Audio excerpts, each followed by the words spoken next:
अस्सलाम वालेकुम। कैसे हो? ठीक हो? टेंशन में हो? ये ऑनलाइन बी के लेक्चर कैसे पढ़ेंगे? तो मैं आपको एक बात बताता हूँ। पिछली जितने भी लेक्चर्स आपने देखे, चाहे फिर वो इकोनॉमिक्स का हो या एसपी का हो, जैसे देखते थे, जैसे माइंड सेट से देखते थे, वैसे ही माइंड सेट से देखो। हमारी बॉडी उसी तरीके से रिस्पॉन्स करती है जैसा हमारा दिमाग सोचता है। ठीक है? मुझे नहीं पता आप थियोरी लेक्चर्स कैसे देखते हैं घर में, लेकिन मुझे ऐसा एक अंदाज़ा है कि जब आप वीडियो देखते हैं तो थोड़ा सा कंफर्टेबल होके देखते हैं ऐसे, या मे बी लेट कर देखते हैं कि थियोरी लेक्चर तो है तो चलो सुन लेते हैं। सुनना ही तो है। अगर आप प्रॉपरली लेक्चर के जैसा बैठते हैं, जैसे क्लासेस में बैठते हैं, मे बी बैठते भी होंगे, तो आपको आज के लेक्चर में कोई प्रॉब्लम नहीं आएगी। लेकिन आप अगर आप अपने कंफर्टेबल जोन में बैठ के लेक्चर देखते हैं, फिर चाहे थियोरी का लेक्चर हो, बीके का लेक्चर हो, बड़ा आसान सा लेक्चर हो, थोड़ा सा तकलीफ हो जाएगी। तो सिटिंग पोस्चर बहुत इंपॉर्टेंट है। बाकायदा आप अच्छे से कुर्सी टेबल है, चेयर टेबल है तो उस पर बैठो। मोबाइल को कुछ स्टैंड पे लगा दो, देखो बराबर से। बुक पेन रेडी रखो, जो पढ़ा रहे, जो सुन रहे उसको लिखो। या फिर अगर घर के अंदर कंप्यूटर है तो कंप्यूटर की स्क्रीन पे क्रोम से स्टार्ट करके लेक्चर स्टार्ट करो और फिर करो। एकदम फ्लेक्सिबल जाएगा। सब कुछ अपना माइंड सेट है। एक बुक में मैंने पढ़ा था, if you think you can you are right. क्या बोला? If you think you can you are right, and if you think you can't again you are right. तो जो हम सोचते हैं, कहते हैं you are what you think. आप वही हो जो आप सोचते हो। तो जब हम जो सोचते हैं वही बनते हैं, तो क्यों ना अच्छा सोचना चाहिए। और मेरी एक बात याद रखना, आज के ग्लोबलाइजेशन के ज़माने में मैं आपको बताऊं, मैंने ये लॉकडाउन के अंदर अच्छी खासी ग्राफिक डिज़ाइनिंग सीख ली है। और मैं आपको बताऊं, पूरी की पूरी ग्राफिक डिज़ाइनिंग मैंने ऑनलाइन सीखी है। ओके, कोई क्लासेस जाके नहीं सीखी। तो फ़र्क क्या पड़ता है? सिर्फ सर सामने नहीं खड़े होते ना, लेकिन दिखते तो है, आवाज़ तो सुनाई देती है। क्लासेस की जगह घर पे बैठे हो। एक फ़ायदा भी है, क्लासेस में क्या तैयार होके आना पड़ता है, वह सब है, रेपुटेशन है, वो सब का भी ध्यान रखना पड़ता है। घर में क्या आराम से, है कि नहीं, कंफर्टेबल होके जो चाहे पहनो और बैठो और लेक्चर देखो, कौन क्या बोलने वाला है। तो फायदा है, वक्त भी बचता है आप लोग का, सेफ भी हो आप। तो कोई भी नवी चीज को एक्सेप्ट करने से ना पीछे मत हटो। Life is full of challenges. Challenge नहीं रहेगा जिंदगी में तो कुछ भी नहीं है। एक चिड़िया को देखो, सुबह सूरज निकलता है ना तो अपना खाना ढूंढने निकल जाती है। तो जब वो निकलती है अपने घोंसले से खाना ढूंढने के लिए, तो उसको ये एग्जैक्टली पता नहीं होता है कि उसको जाना कहाँ पे है। कम ऑन, वो चिड़िया के लिए एवरीथिंग इज सो रैंडम। पता नहीं कहाँ पे कुछ अनाज मिल जाए, कहाँ पे कोई पानी मिल जाए, सब कुछ एक जगह तो नहीं मिलेगा। या कोई उसको शिकार करके मार भी दे। सो रैंडम, सो अनसर्टन, अनप्रेडिक्टेबल। अब हमारी लाइफ देखो कितनी सर्टन है। बराबर टाइम पे शहरी में उठ गए, जैसे जो चाहिए था मम्मी ने नाश्ता बना के दिया था, खाली ऑर्डर दे दिया हमने कि चलिए कर दो। फिर आपको मेरे ऐसा सर भी मिला, ऑनलाइन लेक्चर पढ़ा रहे हैं। आज देखो मैंने शहरी किया, शहरी करने के बाद नमाज़ पढ़ा, कुरान पढ़ा, और लेक्चर के लिए खड़ा हो गया कि बच्चे आज ज़रा जल्दी लेक्चर भेजता हूँ, बच्चों को फ्रेश उठेंगे, लेक्चर देखेंगे।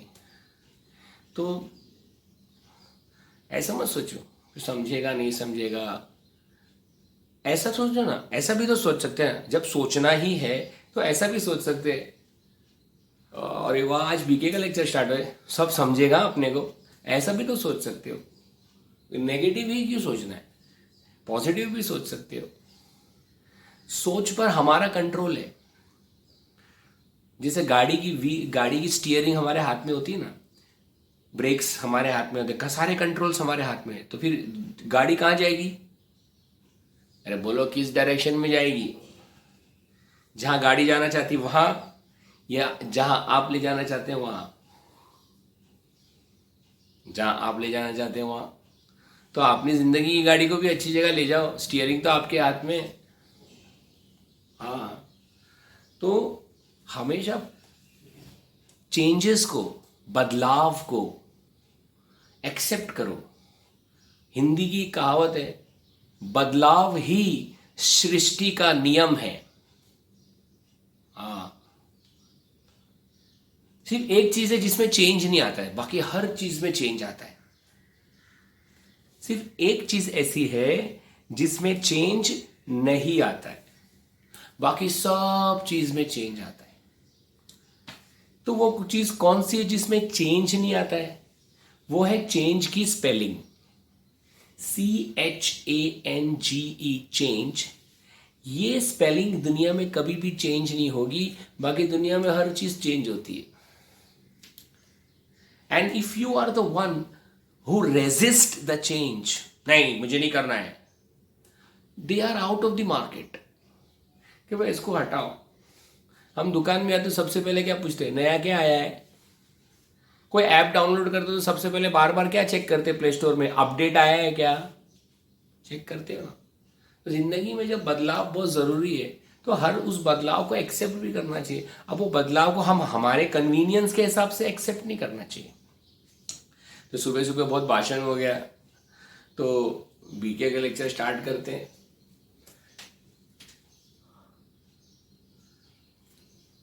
ओके, तो जो नया सिलेबस है बीके का, मैं सोच रहा था कुछ अच्छा सिलेबस देते, लेकिन मैं आपको बताऊं सिलेबस में क्या चेंज है। पिछली बार जो सिलेबस था सेम टू सेम, क्या बोला? Same to same. इनफैक्ट वो जो सिंगल एंट्री था ना आपके 11th में, वो 12th का टॉपिक था, उसको उठा के 11th में डाल दिया, तो 12th में एक टॉपिक कम हो गया। फिर 12th में एक और टॉपिक था इश्यू ऑफ डिबेंचर्स, वो भी निकाल दिया। तो 2 टॉपिक तो निकाल दिए, जो बच गया वो नया सिलेबस, तो और आसान हो गया सिलेबस। ठीक है, तो आज जो हम लोग चैप्टर स्टार्ट करेंगे बड़ा आसान सा चैप्टर है, और जर्नल एंट्री का चैप्टर है। तो मैं अभी चैप्टर का इंट्रोडक्शन देता हूँ। इंट्रोडक्शन के बाद जर्नल एंट्री सिखाने से पहले 11th स्टैंडर्ड का थोड़ा बेसिक कराऊंगा, कि जर्नल एंट्री कैसे बनती है, उसके गोल्डन रूल्स क्या है, ताकि जो बच्चे 11th स्टैंडर्ड नहीं करे हैं जरा भी, उनको एकदम फ्रेश लगे कि अरे यार तो स्क्रैच से शुरू हुआ है, मेरी तो निकल पड़ी। और जो लोग किए हैं लेकिन भूल गए, उनके लिए भी आसानी है। तो आओ शुरू करते हैं। प्लीज ध्यान से देखो। एक मिस्टर ए है और एक मिस्टर बी है। मिस्टर ए सेलर है और मिस्टर बी बायर है। ए ने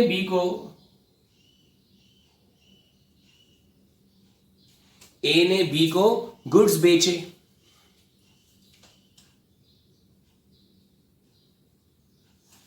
10,000 रुपीज के। क्रेडिट पे, मतलब उधारी पे। तो ए ने बी से क्या पूछा, ठीक है उधारी पे, ठीक है तो पैसा कब देंगे? तो बी ने कहा 2 मंथ्स के बाद। ए ने कहा ठीक है 2 मंथ्स के बाद, लेकिन ए बड़ा स्मार्ट है। ए ने बोला कोई बात नहीं, 2 महीने के बाद दो, मेरे को कोई प्रॉब्लम नहीं है। एक डॉक्यूमेंट बनाते हैं अपन। वो डॉक्यूमेंट के अंदर क्या लिखा रहेगा? नंबर 1 डेट, नंबर 2 ए का नाम, ए का एड्रेस, बी का नाम, बी का एड्रेस, और ए उसमें लिखेगा कि बी ने मेरे से 10,000 के गुड्स लिए हैं और ये पैसा बी मेरे को 2 महीने के बाद देगा, आज से 2 महीने के बाद देगा। ये ऐसा डॉक्यूमेंट बनाएगा छोटा सा। उस पे ए अपनी साइन भी करेगा, बी अपनी साइन करेगा, ठीक है। तो वो एक ऐसा डॉक्यूमेंट बनेगा जहां पे ये सारी चीजें होंगी, ए का नाम एड्रेस, बी का नाम एड्रेस, डेट, और उसमें लिखेगा कि बी जो है 2 महीने के बाद पैसे देगा, दोनों का साइन होएगा। ये डॉक्यूमेंट को बोलते हैं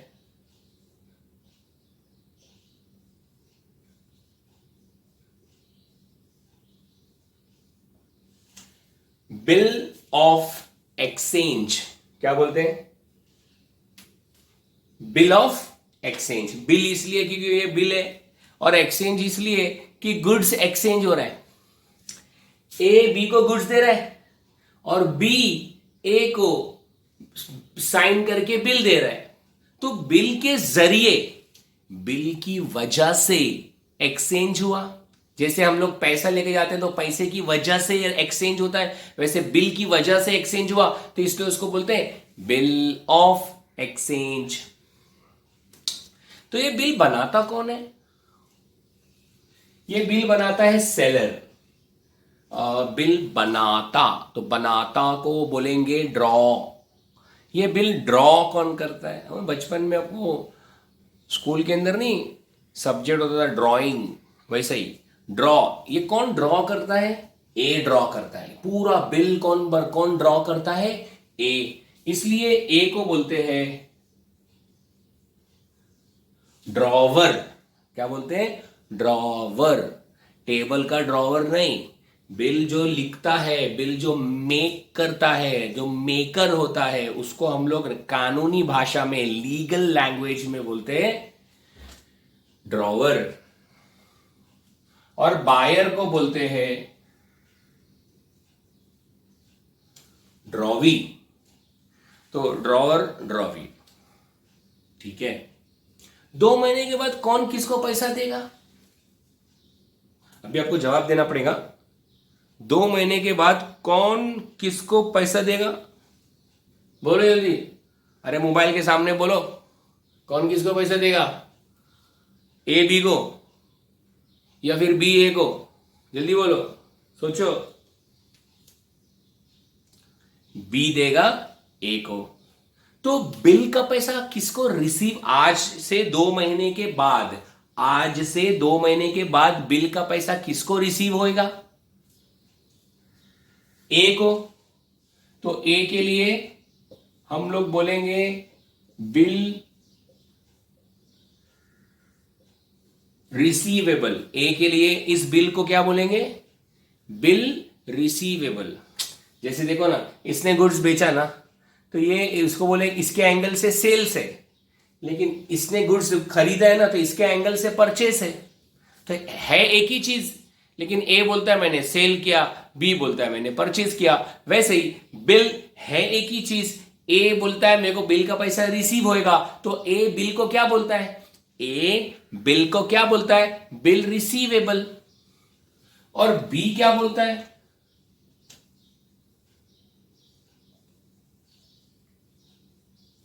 बिल पेबल। तो ए के लिए बिल ऑफ एक्सचेंज क्या है? Bill receivable. रादर मैं ए नहीं बोलूंगा, मैं बोलूंगा सेलर के लिए। रादर मैं सेलर भी नहीं बोलूंगा, ड्रॉवर के लिए। किसके लिए? ड्रॉवर के लिए बिल क्या है? ड्रॉवर के लिए बिल ऑफ एक्सचेंज क्या है? Bill receivable. और ड्रॉवी के लिए बिल ऑफ एक्सचेंज क्या है? Bill payable. तो अगर मैं बात करूं आपके साथ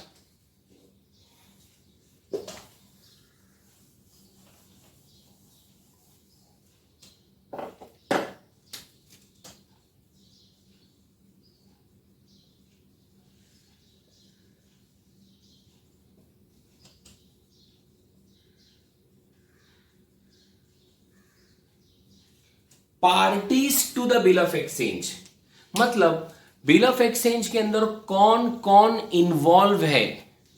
तो नंबर 1 ड्रॉवर, नंबर 2 ड्रॉवी, एक और है ड्रॉवर ड्रॉवी के अलावा एक और है, उसको बोलते हैं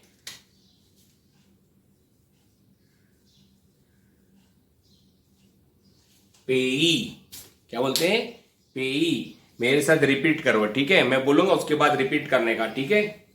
the person who receives the amount of bill on due date is known as payee. वापस रिपीट करो। द person who receives the amount of बिल on due date is known as payee। अभी ड्यू डेट क्या है? 2 महीने के बाद वाली डेट। तो ये ड्यू डेट को पैसा किसको मिलने वाला है? ऑब्वियसली ड्रॉवर को मिलने वाला है। तो कहने से ड्रॉवर को ही हम लोग पेई भी बोल सकते हैं, क्योंकि ड्रॉवर को ही बिल का पैसा मिलता है, ठीक है? लेकिन समटाइम्स क्या होता है, ड्रॉवर ड्रॉवी को बोलता है, मतलब ए बी को बोलता है, बी ओ बी 2 महीने के बाद ना मेरे को पैसा मत देना, वो सी को पैसे दे देना। क्यों? वो सी को मैं 10,000 देना बाकी है ना, और तू मुझे 10,000 देना बाकी है, तो तू डायरेक्ट सी को 10,000 दे दे। समझ रहे? बी मुझे 10,000 देना बाकी है, मैं सी को 10,000 देना बाकी है, तो मैंने बी को बोला मेरे को मत दे, डायरेक्ट सी को ही दे डाल तू। तो अब बिल का पैसा किसको रिसीव होएगा? ए को रिसीव होएगा क्या? नहीं। किसको रिसीव होएगा? सी को रिसीव होएगा। तो सी क्या बन गया? पेई। तो parties of the bill of exchange कितनी है? 3। नंबर 1 ड्रॉवर, जो बिल ड्रॉ करता है, जो सेलर होता है। Number 2 drawee, the person on whom the bill is drawn, and वो परचेसर होता है, बायर होता है। And number 3 payee, the person who receives the amount of bill on due date is known as payee. तो जब भी credit transaction होएगा, कौन सा ट्रांजैक्शन? क्रेडिट ट्रांजैक्शन, उधारी वाला ट्रांजैक्शन, तो वहां पर ऐसी पॉसिबिलिटी है कि दोनों पार्टी एक दूसरे के समझौते के साथ, बातचीत के साथ बिल ऑफ एक्सचेंज को तैयार करे। Is that clear? ओके। अब ये बिल ऑफ एक्सचेंज दिखता कैसा है, उसका फॉर्मेट क्या होता है, कैसे बनाते हैं, वो हम लोग अगली वीडियो में देखेंगे, ठीक है? कोई भी डाउट रहेगा यू व्हाट्सएप मी, मैं आपके सारे डाउट क्लियर करूंगा। Okay, thank you.